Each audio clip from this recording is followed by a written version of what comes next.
To the left-hand side for Vieira, who'll play it through to Gabriel Jesus, who's in here for Arsenal.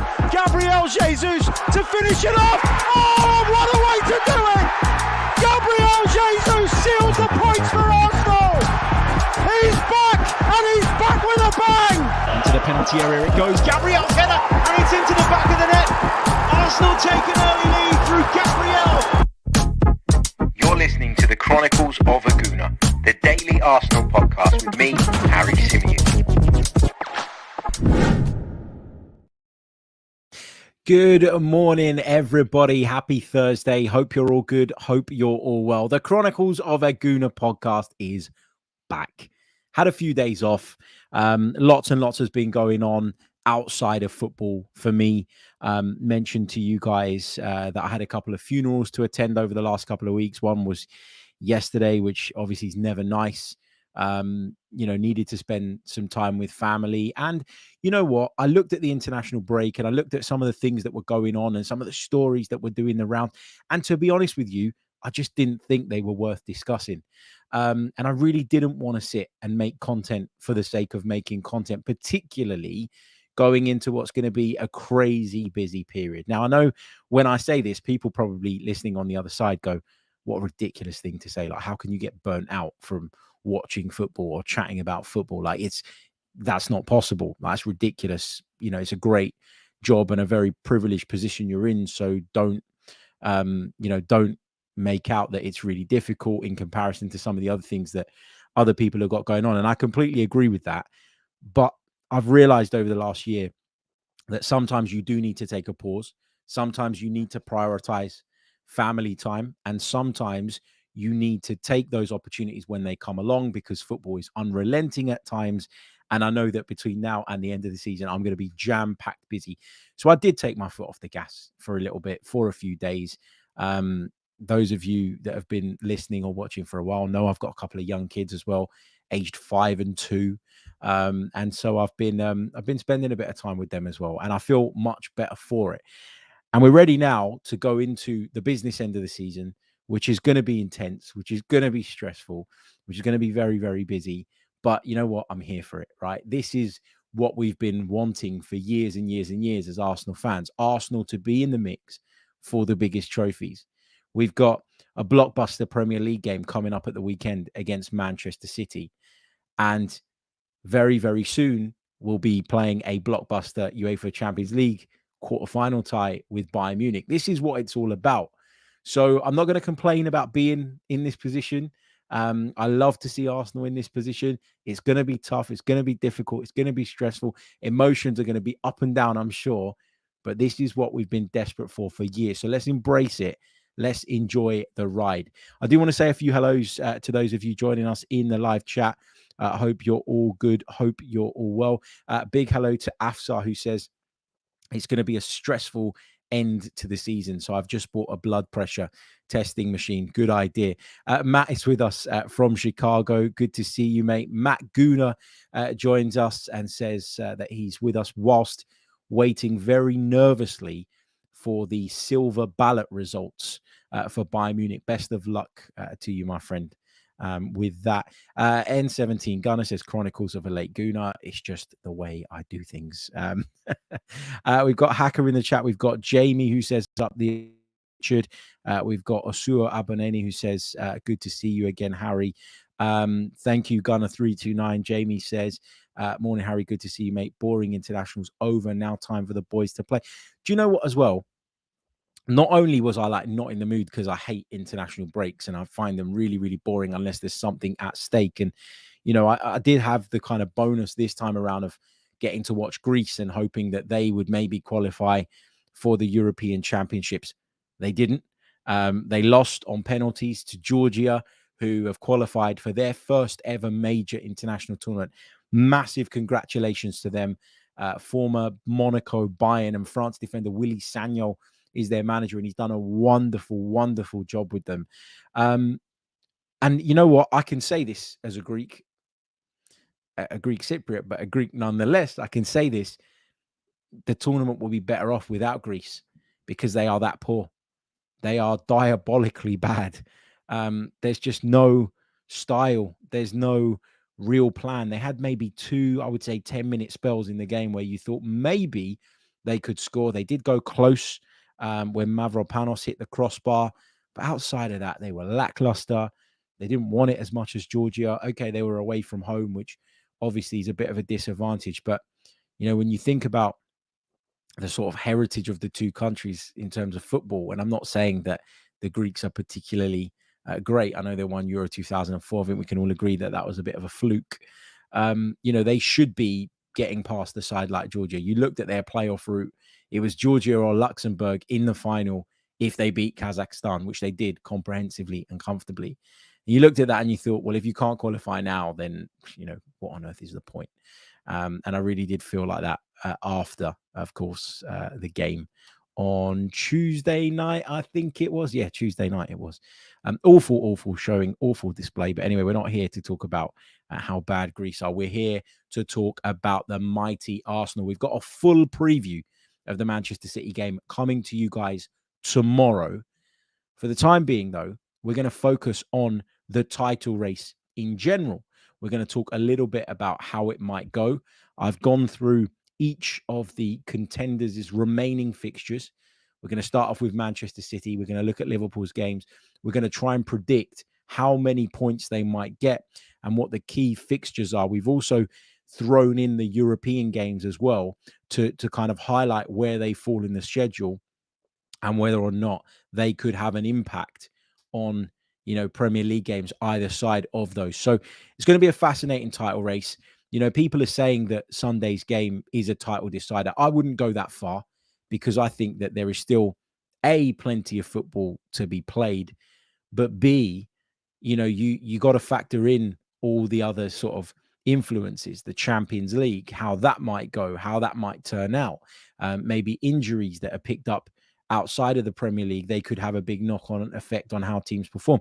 We're going to talk on the preview tomorrow about who is and who isn't available for the two teams after a whole raft of international withdrawals from players on both sides over the course of the last week as well. So this is going to be a really, really fascinating title race. I would go as far as saying this is probably going to be the best Premier League title race ever because you've got 3 excellent teams, not just 2, but 3, all in with a real strong chance of winning it. It's going to be incredible for the neutral. However it goes for us, it could be heartbreaking. It could be, jubilation. We just don't know. Right. Let's start off by looking at Manchester City's remaining fixtures and trying to figure out if, how, and maybe where they may drop points in the running. Okay, let's begin with Pep Guardiola's side. Now, I've gone through their fixtures, which I think, by the way, are pretty good in terms of, for them, in terms of being comfortable, in terms of games that you'd expect them to win. And I've tried to pinpoint, how I think they're going to fare in those games. Now, some of you would say that maybe I'm overestimating what City are capable of. I would argue that they're reigning treble winners. And, you've started to see signs recently of them getting back to their brilliant best and almost simmering at the point where they're about to really kind of go for it in terms of this title race. So let's have a look at the games that they have remaining. Let me bring this up on my screen for you. So Manchester City, in terms of the games remaining, they play Arsenal, of course, at the weekend. They then take on Aston Villa at home before a trip to Crystal Palace. Then they have the first leg of their Champions League quarterfinal away at Real Madrid. They then face Luton at home before taking on Real Madrid in the second leg of that one. They then face Chelsea on the 20th of April before making back-to-back away trips to Brighton and Nottingham Forest. Then the UEFA Champions League semi-final first leg takes place, should they qualify. And in between the first and second leg, they'll be at home to Wolverhampton Wanderers. They then finish off their season with away games at Fulham and then a home game against West Ham. It is important to note that there is a game, Manchester City away at Tottenham, that hasn't yet been scheduled. So we don't know when that one is going to be thrown in. We don't know exactly how that is going to look. So we'll have to keep an eye on the scheduling there, because the scheduling can be really, really important in these tight situations. But just looking at the games that Manchester City have left, what I've tried to do is attach a expected points total next to each game. So what is it that I think Manchester City are going to get from those games? The game against Arsenal, I've put it down as a draw. I think if Arsenal have a chance of winning the Premier League, they can't lose at Manchester City. If they do, I'm not going to say that it will be completely over, dead and buried, and that everybody should go into meltdown. But I am going to say that this is a must not lose game in terms of making sure that our title chances are nice and realistic, nice and strong. So I've put that one down as a draw. So what I'm saying there is that I expect Manchester City possibly to drop a couple of points there. If I then take it on to their other remaining Premier League fixtures, I think that they're going to beat Villa at home. I think they beat Palace away. I think they beat Luton at home. I think they beat Chelsea at home.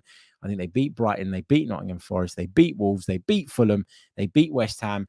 And depending on when that game against Tottenham is, I think they could win that as well, because Tottenham, if they're in a position where European football is wrapped up, is in the bag, then they are going to lay down and die for Manchester City in order to prevent us from having a chance of winning the Premier League. We've all lived this and experienced it before.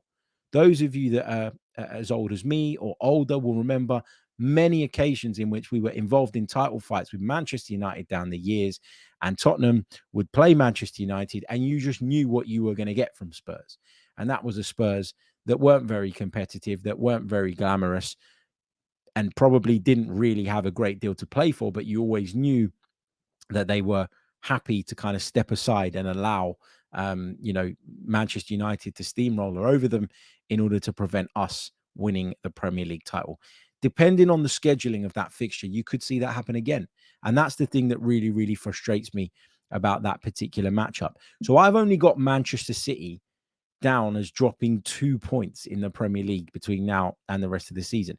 Now, I'm hoping, obviously, that the footballing gods are going to give us something more, that the footballing gods are going to give us something. Maybe Chelsea, who have been quite difficult opposition for Manchester City this season, maybe they could do something for us. You know, Brighton away is never an easy game. Nottingham Forest will be fighting for their lives. Fulham away, Fulham have proven that they can hurt teams at the Cottage. On any given day. West Ham at home feels like the one that they should win, but you know that David Moyes' side are capable of shutting up shop and making it difficult for people. So maybe you have a little bit of hope there, but I just look at that list of fixtures and I think it's really, really favourable. I think that Manchester City are more than capable of winning all of those games. Now, I've put down that they're going to win all of them bar one, which is the game against us, which means they'll pick up a total of 31 points based on that kind of tally that I've put there. And that will mean that they'll finish the season on 93 points. Let me know what you think about this in the live chat. Have I overestimated Manchester City, in your opinion? Am I the only one that thinks that they are more than capable of going and picking up 31 points from their remaining Premier League fixtures? N17 Gunner says City have the best run on paper. Thomas and Friends says Liverpool have the best run on paper. We'll get to Liverpool's in a minute and we'll be able to check that out. Jid says City won't win all games bar Arsenal. Okay, which fixtures is it that, or what game is it that you think they are going to are going to drop points in? I'm really interested to know. I know a lot of you agree with me. Disagree with me, I should say. Damien says, you are so boring and you're showing so much respect to this Manchester City team. They are not the same team from last season. They will not go on that crazy run. Okay, let me know where you think they're going to drop points. Jid is not happy. He says, might as well say City are easily winning the league. This is lazy, to be honest, Harry. City don't and haven't looked like they can go on a 10-game unbeaten run. These predictions are by reputation. I mean, I'm still waiting for somebody in the live chat to tell me why, why they can't do this, why they can't go on and win all of these games. They're currently on 63 points. So I think I've made a typo there. 63 Plus 31 is 94. So I've made a mistake on the graphic there. Apologies. Jacob says City can get a maximum of 30 points. Hold on, I've totaled this up wrong, haven't I? Sorry. 3, 6, 9, 12, 15, 18, 21, 24. I can't see because my graphics blocked. 27. Okay, fine. They can get a max of 30 points, right? So if they get 30 points, Manchester City will get 93 points. So it is right. The mistake I've made is where I've put total 31. So it's 30 points is the maximum that they can get, and they can finish on 93 points basically. So that is possible. So now I'm saying that they're going to finish on maybe 91 points rather than 93. What are the games that they're going to drop points in then? Please let me know. Please let me know. Maths is clearly not my strong point. Haylor says Tottenham and Aston Villa might not be part of the teams fighting for the title, but how important could their influence be in deciding where the title goes? Well, they still got to play Arsenal, Tottenham. They still got to play Manchester City. Villa, I think, have to play all three sides. So Villa are a key in this, I think. They really, really are.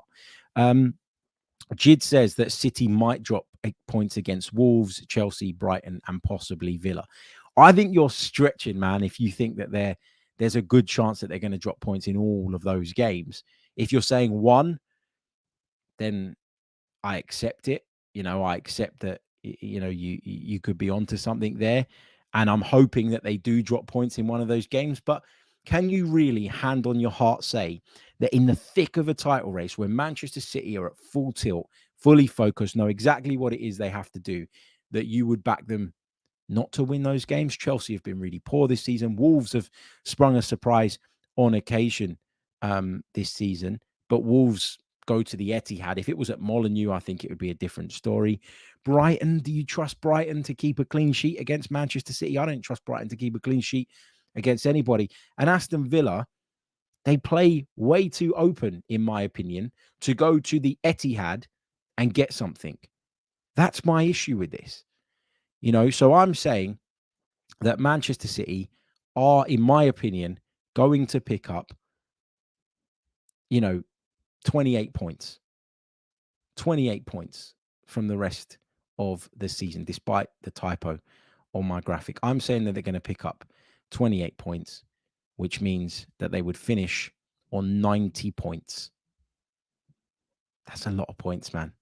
That is a lot of points. And I don't know, maybe I'm being too optimistic or too negative. I just can't see. I just can't see where they're going to drop these points that everybody's telling me. Everybody's going to tell me that they are. Richard says, just in case anyone is wondering, City haven't lost a fixture since December the 6th to Villa. Don't be delusional. They can continue this run. We need to stay really, really focused. I know that I made a typo in the points tallies and stuff, which I've acknowledged, recognized, thanks to you guys picking it up. And the reason I've made that typo is because I've put the semi-final with Chelsea in as a game, which is actually an FA Cup game. So that will teach me to make graphics in future. Anyway, let's take it on. So I'm saying that Man City are going to end up on 90 points. Taking it on to the next one. Let's talk a little bit about Liverpool. Okay, hopefully I haven't made any typos and mistakes on this one. Right, so Brighton at home. Liverpool have at the weekend. I expect them to win that. They've got Sheffield United at home after that.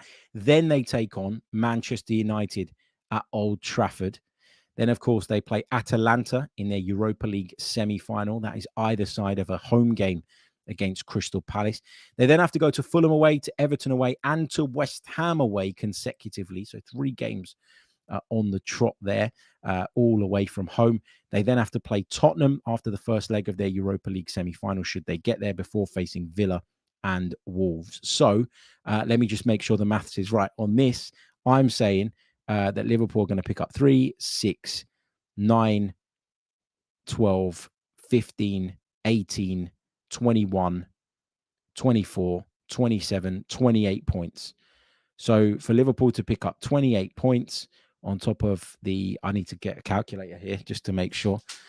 They've got 64 on the board at the moment, 64 plus 28. I'm saying that Liverpool could finish on 92 points.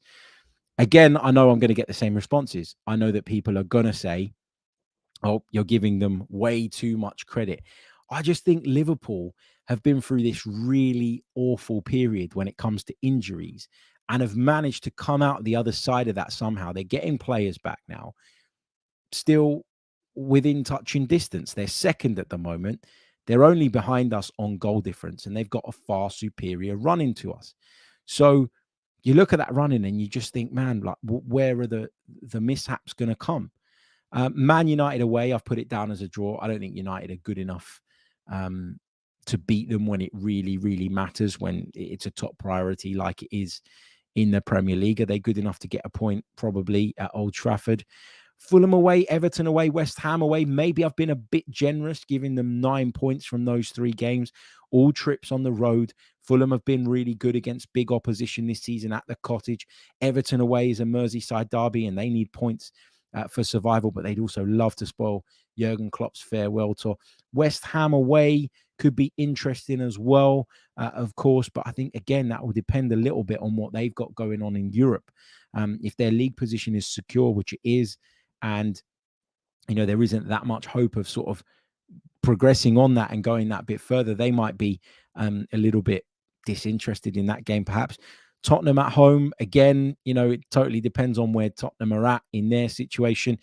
Villa at home could be tricky. Wolves at home is also a potential banana skin, but both of those games are at home. So when I said that, the other 2 teams have got much better run-ins than us, I think that is true. I think both of them do. I think City's run-in is, simple enough, in my opinion. And I think Liverpool's, with the exception of that run of 3 away games back to back, is pretty plain sailing as well. So I'm saying that Liverpool can achieve 28 points, which will take them up to 92 points. And yeah, so I'm worried a little bit about them. Now, as it stands at the moment, what I am saying is that if Manchester City pick up 28 points, so let me just do my calculations once more, because I've obviously got it wrong on the graphic. 28 plus the 63 that City are on, they would finish on 91. Liverpool, if they achieve what I think they're going to achieve, would add 28 points to their current total, and they would go on to 92. And now it takes me onto the mighty Arsenal. But before I go into Arsenal, I want to take a couple of these comments, because I know some of you massively disagree with me. Jid says, we like to say that the Premier League is the best, the most unpredictable league in the world, and there are no easy fixtures. Well, I guess according to these predictions, the league seems pretty predictable. We are going down to the wire. That's when points are dropped, and teams have historically slipped up. Seems that there won't be any this season, according to Harry. You say that this is the most unpredictable league in the world. I would disagree with you. I think it's it's been the most unpredictable league in the world from third down to the rest of the division over the last few years. Liverpool and Manchester City, if you go back over the last few years, take Liverpool out of the equation last season, obviously, and maybe put us in there. The league was as predictable as anything. The top 2 were always Liverpool or Manchester City. More often than not, it was Manchester City winning the title, Liverpool coming second, but those 2 having significantly more points than anybody else. And this year, the bottom 3, all right, forget the bottom 3, because the points deductions have had a big part in this. Look at the bottom 2.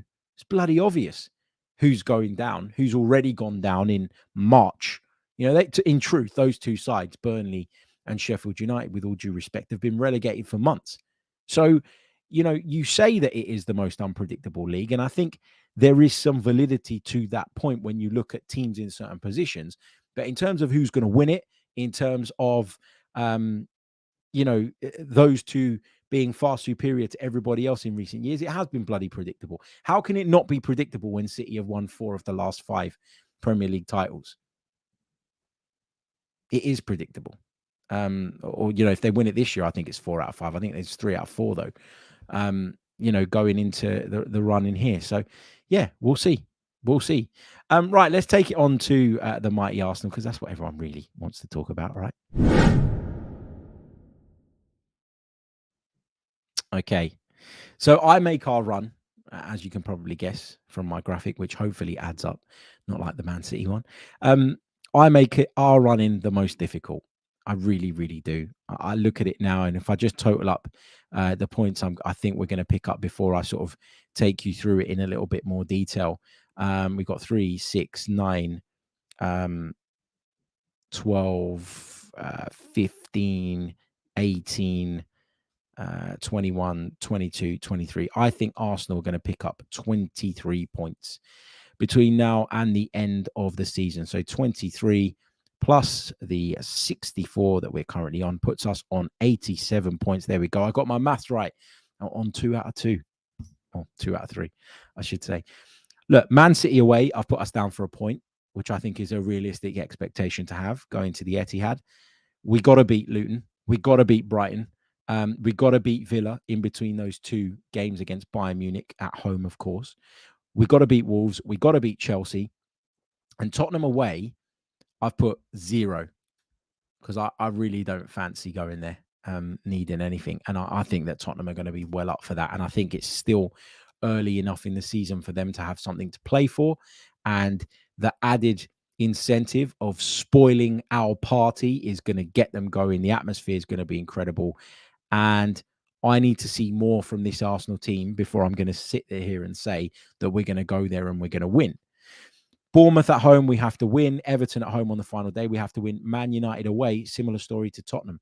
The only thing that makes me think that we could get something at Man United is that we almost feel like the lesser of the 3 evils for Manchester United. But, if they're back in the race for European positions, especially those Champions League spots, then there's no reason why they won't be desperate to pick up points either. We haven't done enough yet to prove that we can go to places like Old Trafford and win. Because for a few years now, we've looked at that Arsenal team and we've gone, it's better than Man United, and we go there and we still get beat. So we need to prove that. That's a hurdle that this Arsenal side, in my opinion, needs to get over. Now, maybe I've been a little bit more harsh on Arsenal when doing these calculations. But the point I'm trying to make here, and obviously you naturally feel more nervous when it's your side, I think. But the point I'm trying to make here is that I think that you probably need 90 points to win the league this season. And I feel like unless we overcome a couple of those hurdles, maybe we go and win at City and we add an extra couple of points there. Maybe, we win at one of Spurs or Man United and we add some points there. I think unless we do that, we're going to struggle. Like we need to be hitting the 90-point mark, because by my calculations, if we finish on 87, we don't win the league. In fact, we finish 3rd. I've got Liverpool down as Pip in it just because of their run in. Manchester City as being a point behind them, and Arsenal being, a further 4 points behind 2nd place. So again, we'd have been in the title race right down to the wire. And again, that is showing that we've been able to sustain what we managed last season. But I'm struggling to say that we can win the league with less than 90 points, because I look at the run-ins that the other 2 teams have got and I compare that to ours, and I think ours is much more difficult, much harder. Let me just run it off for those of you that maybe need a refresher of what that is. Man City away, Luton at home, Brighton away, Villa at home, but that's of course in between the 2 Bayern Munich games. Wolves away, Chelsea at home, Tottenham away, Bournemouth at home, Man United away, Everton at home. So I'm not saying that we can't pick up more points than this, but I'm trying to give you a realistic prediction of what I think Arsenal can do. And maybe my prediction on Arsenal is a bit more valid because it's a club that I follow much more closely and, have a lot more insight into. When it comes to Man City and Liverpool, I just look at those run-ins and I'll take you back to them very quickly. If you start with City, I can't see, outside of maybe Tottenham away, who probably won't want us to win the league, who definitely won't want us to win the league.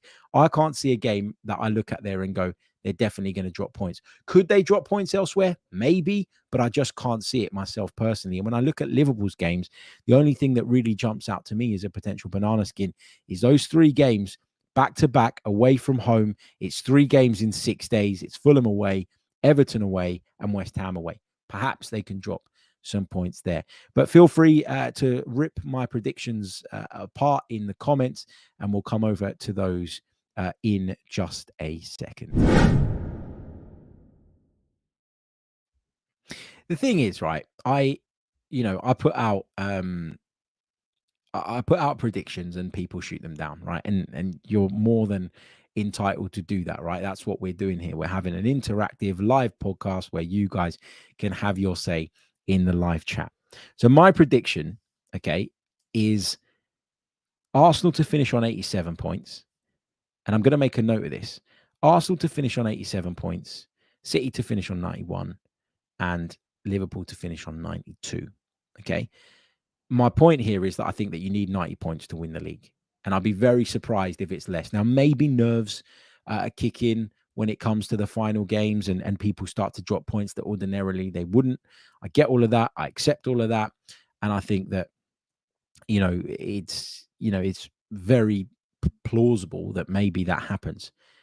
But I just think that when you look at the run-ins that the 3 sides have, it's clear that Arsenal have the worst one, and actually by quite some distance. I find it very, very difficult to believe that Liverpool and Manchester City are going to drop enough points that you can end up winning the league with 87, 88 points. That's looking at their fixtures now. Nerves kick in. Other factors come into play. Champions League can have an impact. Injuries can have an impact. Suffering psychological blows at key moments can have an impact. I accept all of that. And I do think that this is really, really difficult to predict and tough to predict. But I think some of the reaction in the comments is way over the top, because I'm pretty confident in saying that the table will look something like what I've predicted. And if it doesn't, I will hold my hands up and say I was wrong.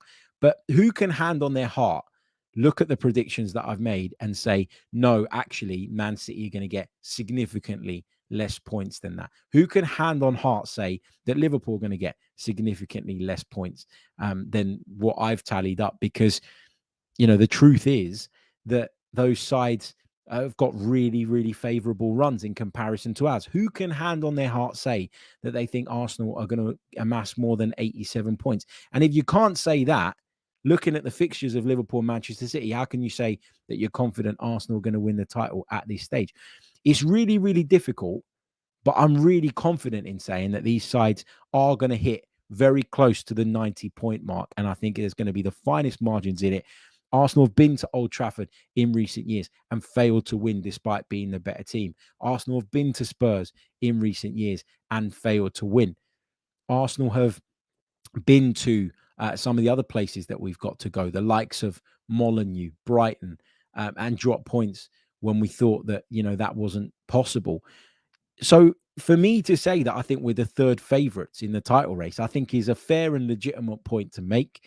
And people disagree with me, fine. But I think some of the comments here are ridiculously over the top in terms of how wide of the mark you guys think I am. Let's take some of your comments before we wrap up the show. 1111 says, hi, Harry, have you factored in refereeing decisions? Some teams get treated differently. That's another thing as well. That's another factor, right? I'm not saying that there's any conspiracy to give Jurgen Klopp the title on his farewell tour. I'm not saying that for a minute, right?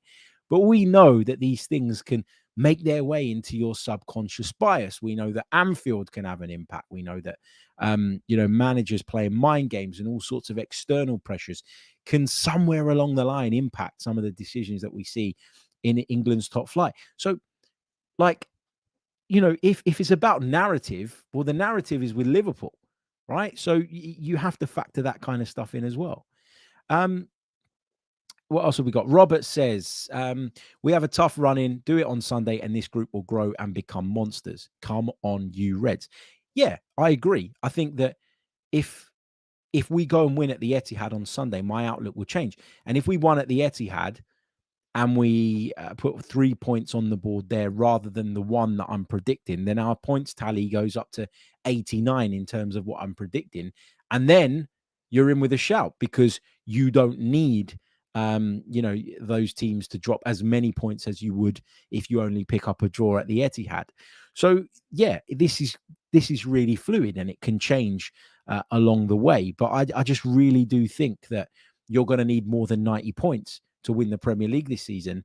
And I can't see how Arsenal are going to pick up more than 90 points if they don't win at the Etihad, if they don't go and win at Old Trafford, which I've got no evidence to say that they will do because they always seem to struggle under the pressure of going there. And Tottenham, the Tottenham Hotspur Stadium, yeah, we won there last year, but it's going to be, it's going to be at boiling point on that day because of their desperation to see Arsenal fail. So that's where I'm at in terms of my predictions. Okay, let's see what you got. Jid says, are you considering the pressures of playing second or first for all these teams and how that could play a part in results? Again, that's another factor that makes this really, really difficult to predict.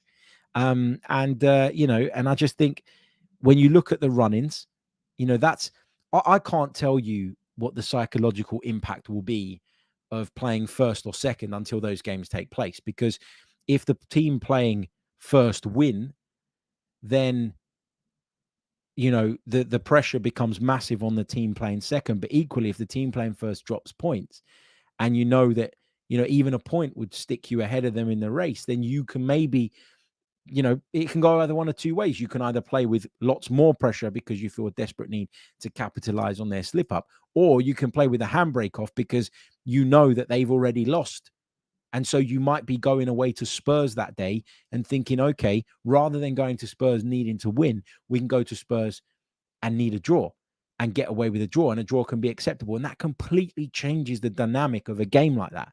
So you can't factor this in until you see how that plays out. So my predictions are purely based on the run-in. I've said already, I can't tell you how the Champions League is going to impact. I can't tell you who's going to be injured, who's going to be fit. What I can tell you is who's got the most winnable fixtures. And if I'm ranking the teams in order of who's got the most winnable fixtures, Arsenal are at the bottom of that list. And so it's not wild for me to have them as my third favourites to win the Premier League at the moment. What else have we got in the chat? What else have we got? Damien's not a happy man. Not a happy man at all. TM83 says the West Ham and Fulham results did us in. Yeah, that might prove to be the case. If Man City and Liverpool go and drop points against similar teams in the run-in, then maybe they won't. But at the moment, you look at those results and you think we could really bloody be in the driving seat had we not dropped points in those games.